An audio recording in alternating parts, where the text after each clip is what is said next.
La rumeur Ronaldo revient à Paris, le mercato monégasque s'accélère, c'est parti pour le journal Made in Foot du mardi 4 août. La rumeur Cristiano Ronaldo au PSG fait son retour dans la presse française.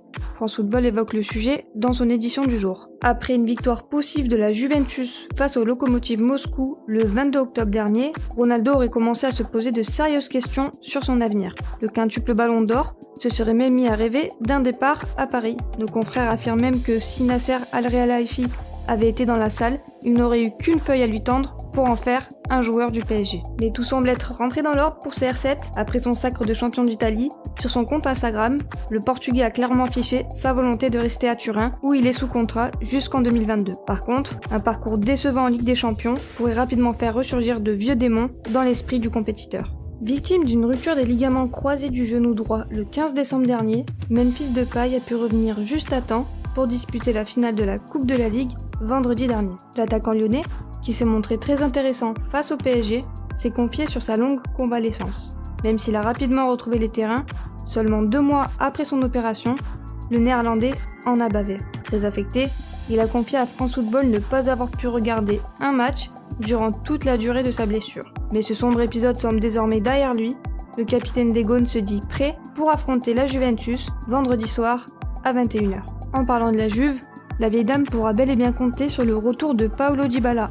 Blessé depuis le match face à la Sampdoria le 26 juillet dernier, l'Argentin figure bien dans le groupe pour défier l'OL ce vendredi à 21h. Le lendemain, le Barça, qui affrontera Naples à la même heure, pourrait également compter sur un renfort de taille. D'après la presse espagnole, Antoine Griezmann, en convalescence depuis le 11 juillet dernier, devrait être de retour pour le match de Ligue des Champions face aux Napolitains. 4 jours plus tard, le PSG rencontrera l'Atalanta en quart de finale. Juan Bernat, gêné depuis plusieurs mois au mollet, pourrait être apte à rejouer. L'Espagnol s'est entraîné normalement et pourrait être titularisé dès le prochain match amical face à Sochaux mercredi. Une bonne nouvelle en cas d'absence confirmée de Layvin Kurzawa. Zidane, toujours en lice en Champions League avec le Real, est le meilleur coach du moment pour l'équipe. Nos confrères estiment que son palmarès récent surpasse celui de Pep Guardiola, l'entraîneur de Manchester City, mais aussi de Jürgen Klopp sur le banc de Liverpool. Mais ce potentiel titre pourrait néanmoins être remis en cause en cas d'élimination ce vendredi soir face aux hommes de Guardiola.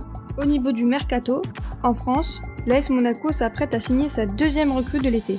Les Monégasques seraient tombés d'accord avec Reims pour le transfert d'Axel Disasi, une information dévoilée par l'équipe qui nous a été confirmée. Une somme de 14 millions d'euros, hors bonus, est évoquée pour le jeune défenseur central de 22 ans. D'autres joueurs sont également visés par l'ASM, à en croire nos confrères de France Football. Les intérêts pour Mario Götze et Luka Jovic sont réaffirmés. En attaque, le club de la Principauté songerait à rapatrier Sébastien Haller en cas de départ de Wissam Ben Yedder. Marius Wolf, l'ailier droit de Dortmund, ainsi que Kevin Vogt, le défenseur central de Hoffenheim, seraient également dans les petits papiers de Niko Kovac. Toujours dans le sud de la France, Nice s'est renforcé avec l'arrivée de Jordan Lotomba.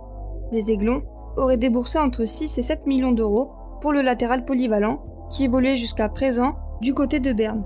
À l'OL, l'arrivée de Cenk Özkaçar, le défenseur central turc, devrait être officialisé ce mardi et il devrait signer un contrat jusqu'en 2025 avec les Gaunes. Un transfert qui avoisinerait les 2 millions d'euros. À Milan, l'Inter est sur le point de réaliser un très joli coup sur le marché des transferts. Selon la presse italienne, Alexis Sanchez devrait rester de façon définitive, mais surtout, le club ne devrait pas débourser le moindre centime pour conserver le Chilien. En effet, ce dernier devrait résilier son contrat actuel avec Manchester United. Les Mancuniens, de leur côté, sont tout proches de boucler le transfert de Jadon Sancho. En revanche, ils devront faire vite. Dortmund a posé un ultimatum. Pour recruter l'international anglais, dont le prix est fixé à 120 millions d'euros, un accord devrait être bouclé avant le 10 août prochain. Enfin, à Chelsea, le feuilleton Williams se poursuit. Le Brésilien, dont le contrat expire à la fin de saison, a repoussé la dernière offre de prolongation des Blues. On reste en Angleterre, où un match décisif aura lieu ce soir. Fulham et Brentford, 2 clubs londoniens, s'affrontent pour la finale des playoffs. Une victoire permettra d'accéder à la Premier League. La rencontre se déroulera dans le mythique stade de Wembley et le coup d'envoi sera donné à 20h45.